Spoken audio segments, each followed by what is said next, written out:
오늘 발표할 내용은 뭐 좀 잠기네요. 트랜스퍼 러닝에 대한 걸 간략하게 말씀을 드리고 그 다음에 도메인 어댑테이션에 대해서 말씀드리도록 하겠습니다.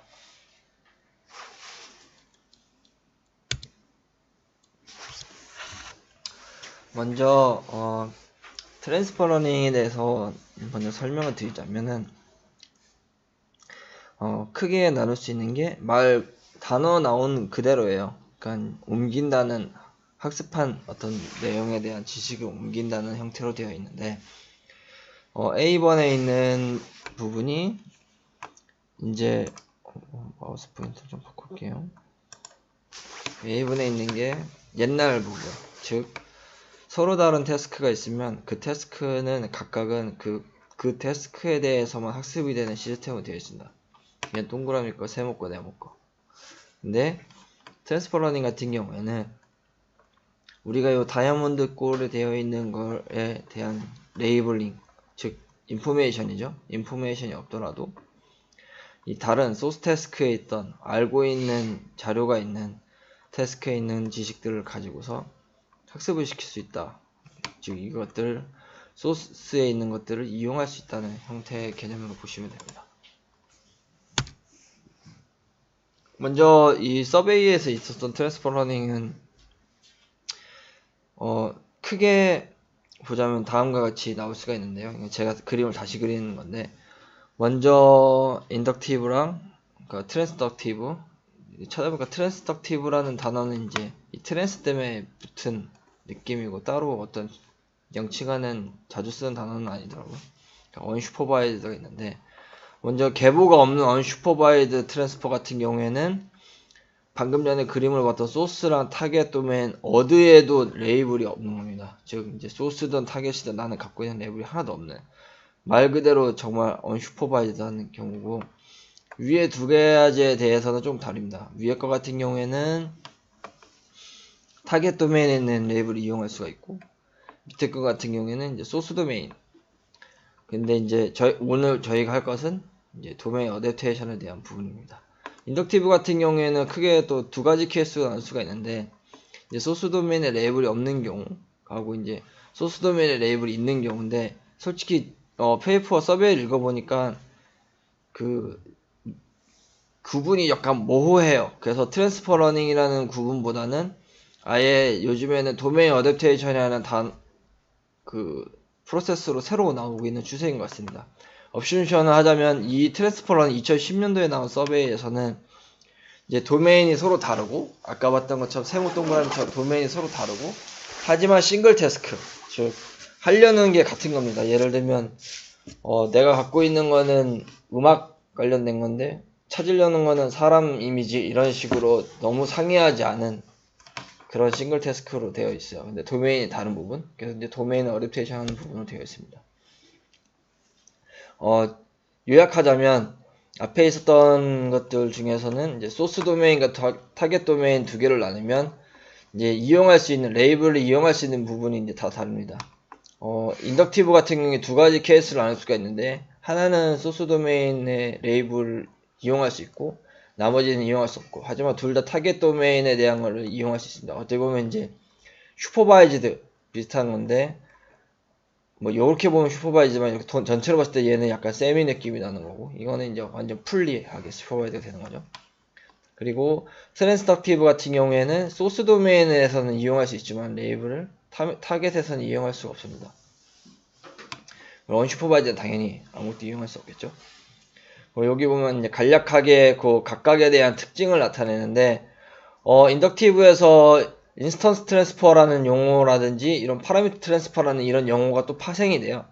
각각에 대한 용어들은 여기에 대해서 이제 매칭을 하게 되면 여기 있는 인덕티브랑 트랜스덕티브랑 언슈퍼바이즈도 모두 다 해당되는 게 요 피처 리프레젠테이션 트랜스퍼 하는 부분은 다 사용할 수가 있습니다.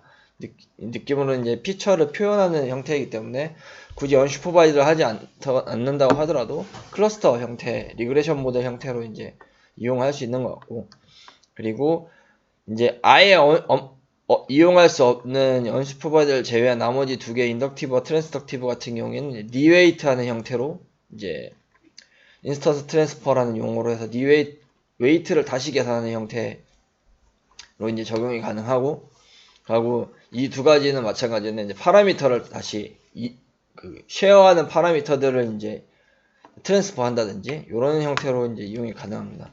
이 중에서 이제 도메인 어댑테이션은 지금 제가 ECCV에서도 보여드렸다시피 요즘 많이 핫하게 하고 있는 형태인데요.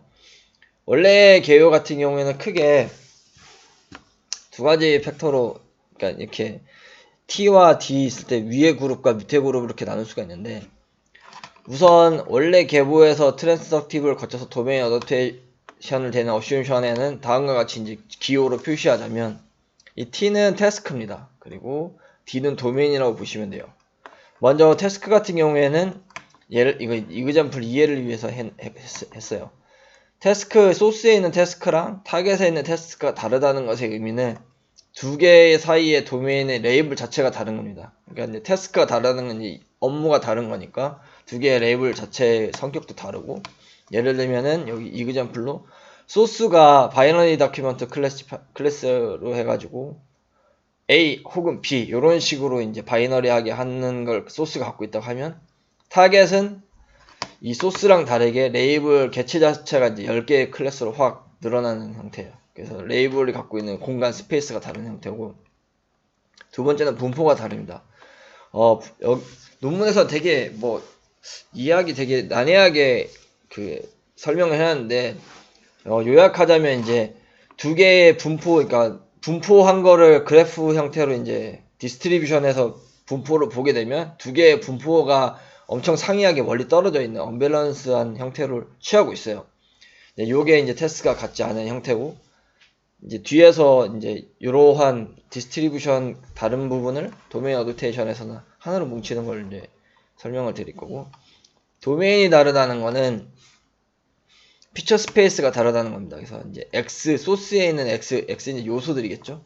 타겟에 있는 요소들이 다른 겁니다. 그래서 예를 들면 이제 랭귀지에 대한 태스크는 같으나 그 랭귀지가 갖고 있는 도메인 자체가 다른 거예요. 디퍼런트 랭귀지가 될 수가 있고, 그리고 두 번째로는 이제 이 피처의 이제 확률적 분포가 이제 다르다고 되어 있는데, 그러니까 스페이스는 같으나 이제 분포가 다르다 이렇게 되어 있는데, 제가 이제 그 논문으로 하고 이해하기로는 이제 도메인이 두 개인데 서로 탑팩이 다른 형태, 어떤 가지고 있는 그 피처 스페이스 기반의 중복성은 좀 있으나 이 분포가 완전 다른 탑픽, 여기서 논문에서는 탑픽이라고 했는데, 이 탑픽이 제가 생각하기로는 축구 경제 같은 이런 신문 기사 내라고 하면 그 기사 내에서 포함할 수 있는 이러한 탑픽들, 그래서 여기에 이제 probability가 이제, 그러니까 디스트리뷰션 되어 있는 공간 자체가 이제 좀 다른 느낌, 그렇게 생각했습니다.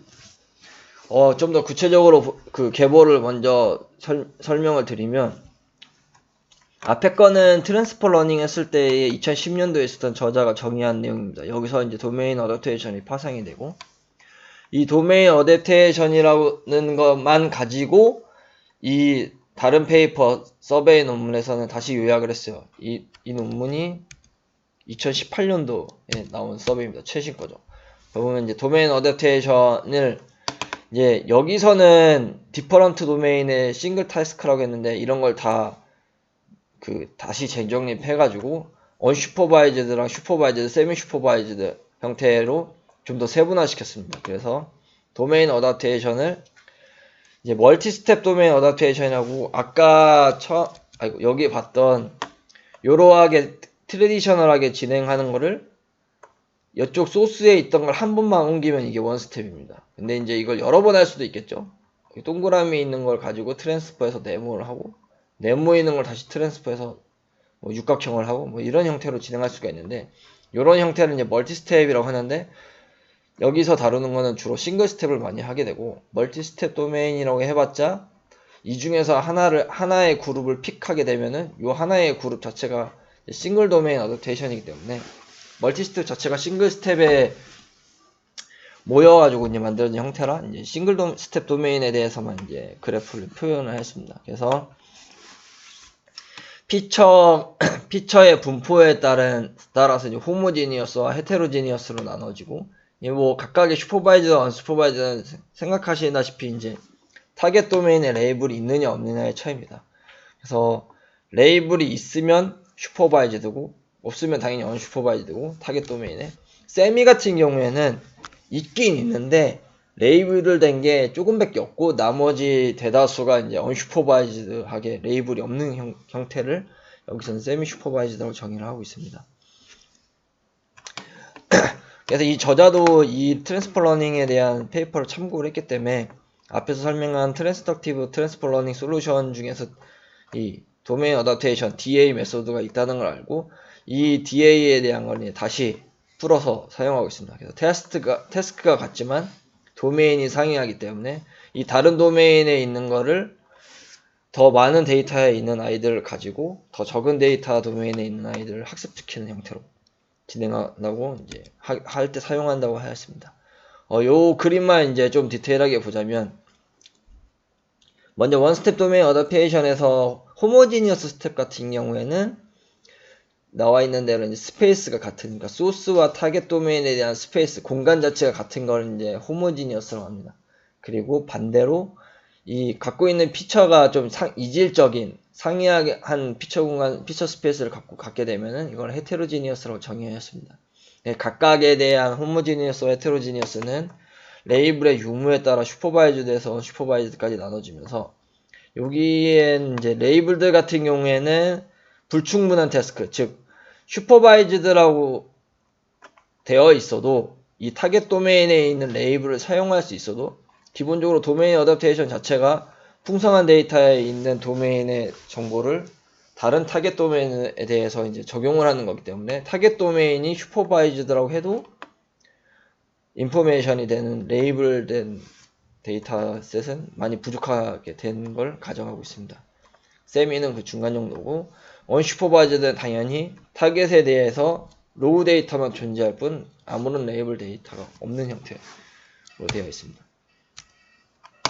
그래서 이거를 이제 보게 되면 이러한 형태에 갖고 있을 때 할 수 있는 방법이 이제 보통 그 성능이 괜찮게 나온다고 하는 게 이제 파인 튜닝 하는 방법이랑 그 파인 튜닝 할 때 얼마만큼 하는지 얼마만큼 프로즌 하는지에 대한 그 성능 지표가 있는데 이거는 예전에 첫 시간에 제가 설명드렸다시피 이쪽에서도 이제 요약된 지표로 보자면 타겟과 소스에 대한 디스턴스에 대한 지표가 로우라고 하는 거는 이제 거리 값이 이제 가깝다는 거죠. 이거는 이제 멀다.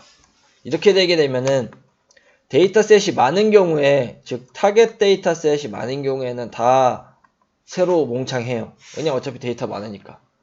하지만 데이터셋이 상대적으로 적은 경우에는 이제 앞에 첫 번째부터 뭐 n번째 혹은 풀리 커넥티드 이전까지 이런 식으로를 프로준 시키고 마지막 레이어만 파인 튜닝해서 다시 리트레이닝 시키는 형태로 이제 사용을 많이 하게 됩니다.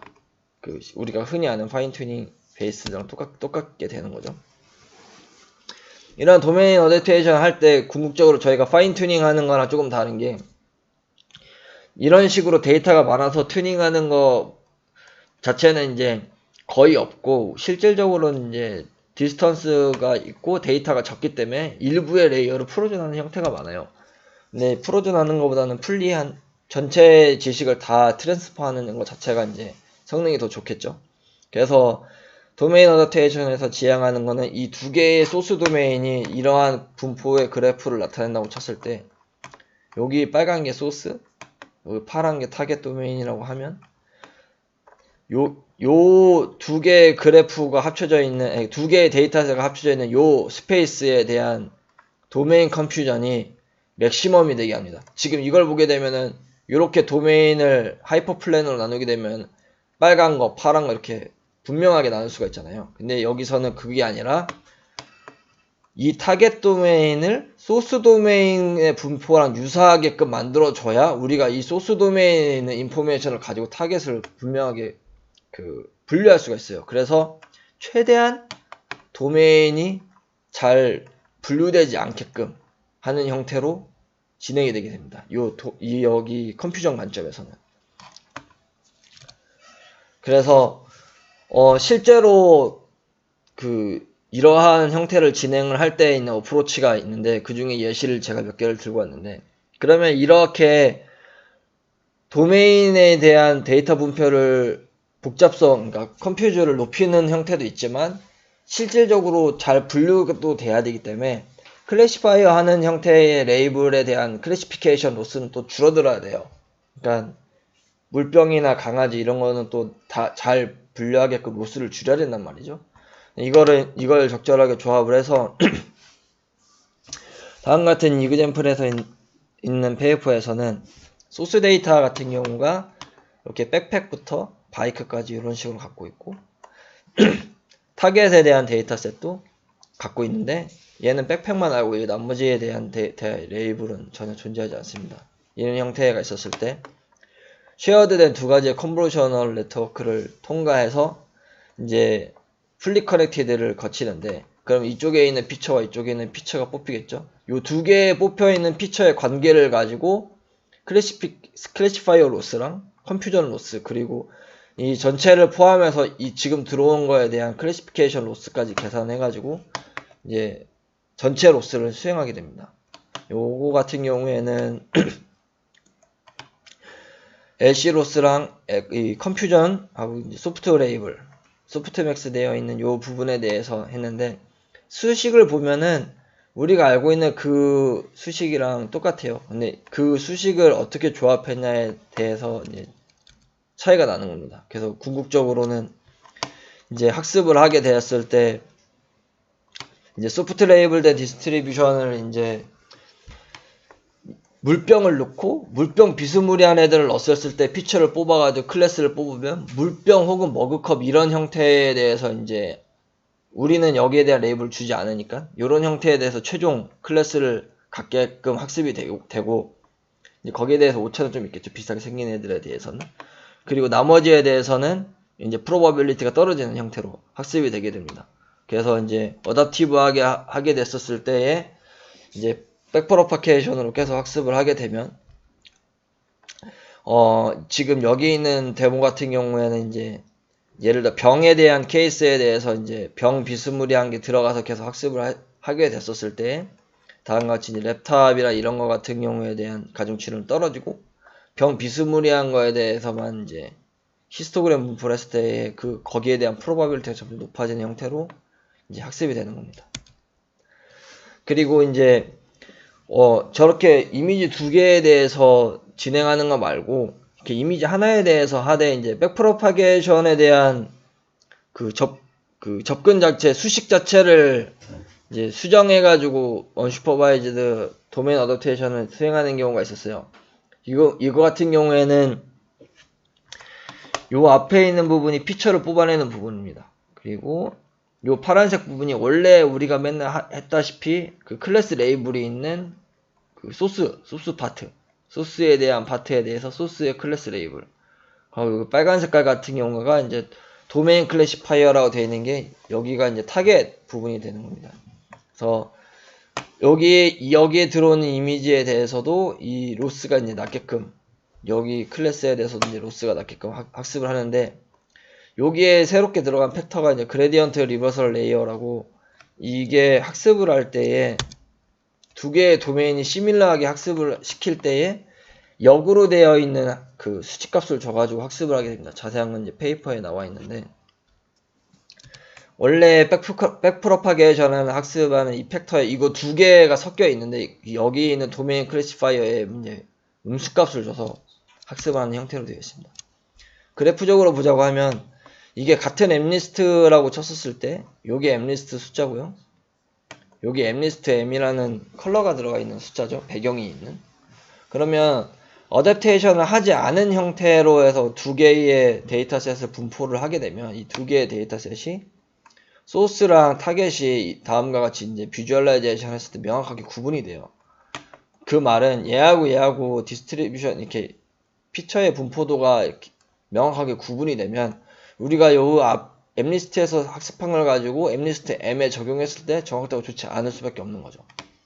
근데 반대로 어댑테이션 하게 되면 앞서 설명했던 것과 같이 이 피처의 분포도의 컴퓨전이 올라가는 형태로 학습이 되기 때문에 다음과 같이 이제 모양이 비슷하게 보라색이 많죠. 빨강이랑 파랑이 많이 섞여서 이런 식으로 학습이 되게 됩니다.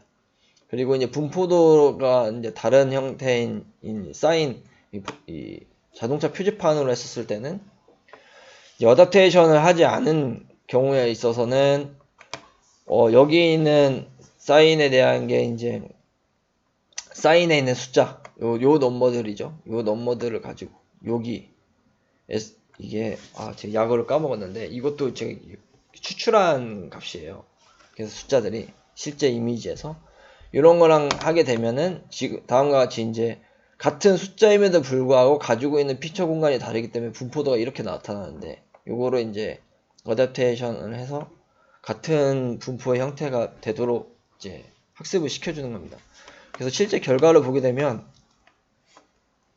소스 온이라고 되어 있는 게 웹리스트 학습해갖고 웹리스트 M을 테스트한 거예요. 여기도 숫자고 여기도 숫자니까 잘 될 것 같은데 성능이 이거밖에 안 나오는 거죠.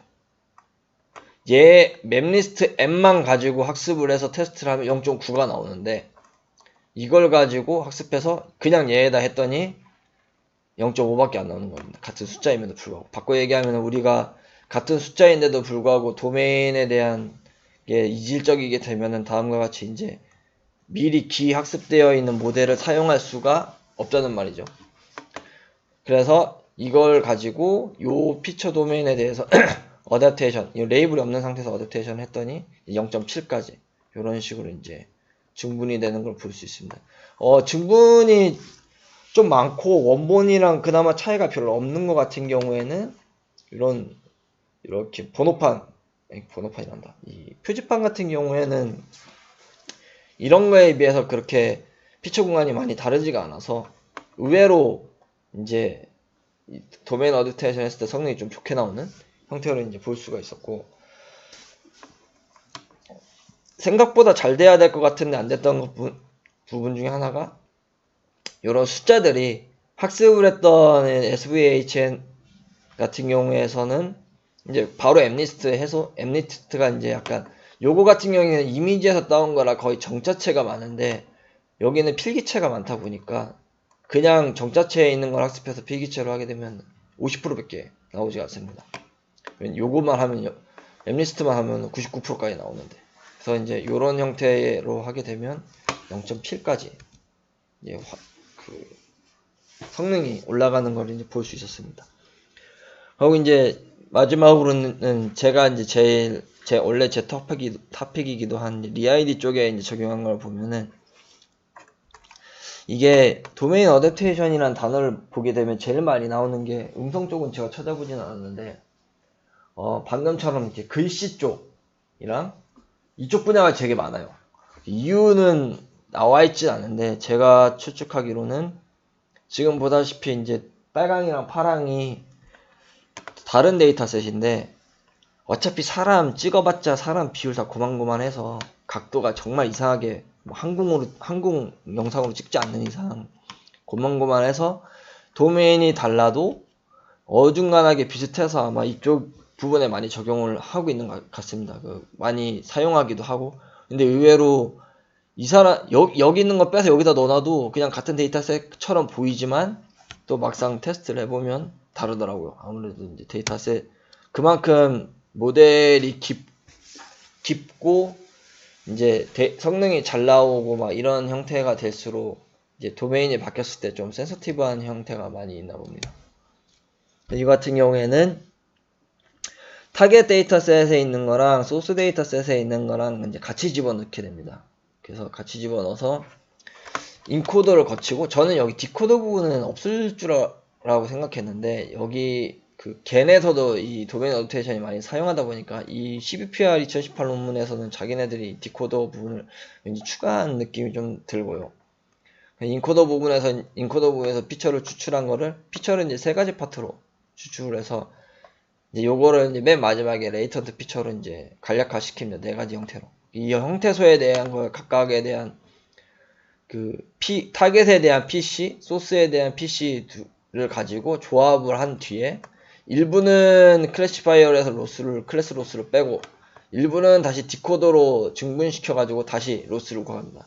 요거는 이제 그 디멘전이 이제 축소했었을 때 인포메이션 소실을 인포메이션이 줄어드니까 한 번 더 해준다고는 써 있었는데, 전 해보진 않았는데, 여기까지 디코더 부분은 굳이 없어도 잘 될 것 같아요. 근데 얘도 실험을 디코더 없이 이렇게 했더라고요. 근데 성능이 안 나와서 아마 이렇게까지 다 같이 한 것 같은데.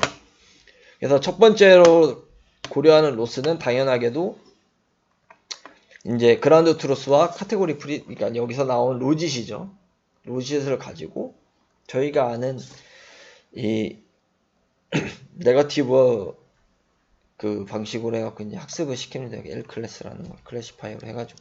요게 하나 로스의 첫 번째고, 두 번째 로스 같은 경우에는 컨트라스티브 로스라고 해가지고 약간 뭐라지 디스턴스에 대한 걸 하는데 자기 나름대로 어떤 그 배리어를 줘가지고 정확도를 높이려고 했던 게 좀 있는 것 같아요. 그래가지고 여기 보면 람다가 1, 0 이렇게 해가지고 이 카테고리가 같을 경우에는 여기 1이 들어가니까 뒤에가 없어지고, 이 피처에 대한 여기 두 개가 이제 피처입니다. 여기 나온 아웃풋 피처, 이 피처에 대한 디스턴스를 구해가지고 이제 그걸 로스로 사용하고, 이게 0이 되면은 앞에 텀이 없어지고 뒤에 텀이 살아남는데, 여기 보면 맥스로 되어 있잖아요. 바꿔 얘기하면은 요 m이라는 마진이 있고 여기 디스턴스가 있는데, 이 디스턴스 값이 이제 음수가 되게 되면, 그러니까 m 마진보다 이 값이 크면은 0이 리턴하게 되어 있으니까 어느 정도 자기 딴에는 이 디스턴스, 피처의 디스턴스를 마진을 줘가지고 제약을 좀 준 것 같습니다.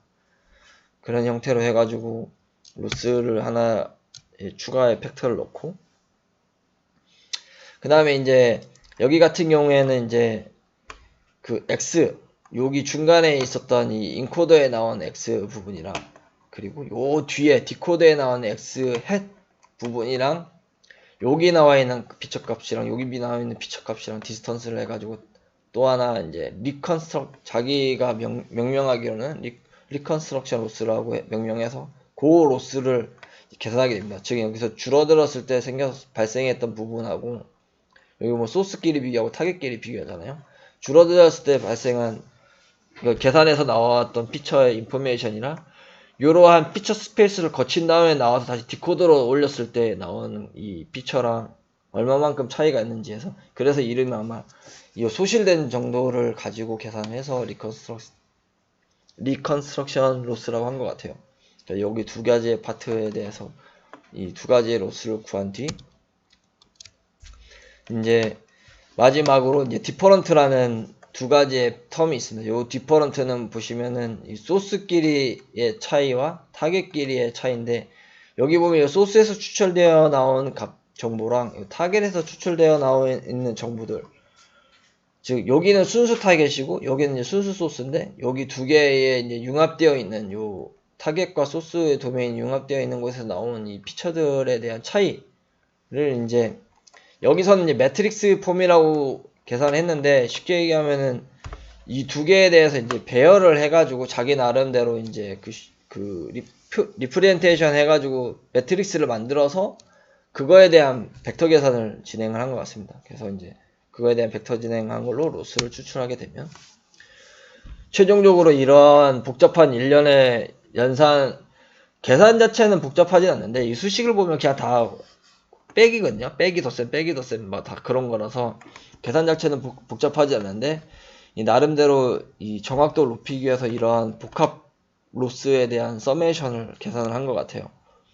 그래서 이런 복합 로스에 대한 서메이션의 계산이 끝나고 나면 이 앞부분에 있는 인코더 부분에 대해서 쿼리 이미지 넣고 갤러리 이미지 넣으면 이제 이거랑 나머지 애들이랑 비교해서 시밀러리티를 이제 추출하는 형태로 되겠습니다. 보면 보시면 여기 보시면 테이블 2를 보면 얘네도 지금 보면 앞서 설명했던 hours 해놓고 여기 보면은 인아웃에 로스가 들어가는 게 있어요. 로스도 다 넣어보고, 이 나오는 ES랑 ET 값에 대해서 이제 따로따로 추출한 걸 해보고 안 해보고 이렇게 다 일련의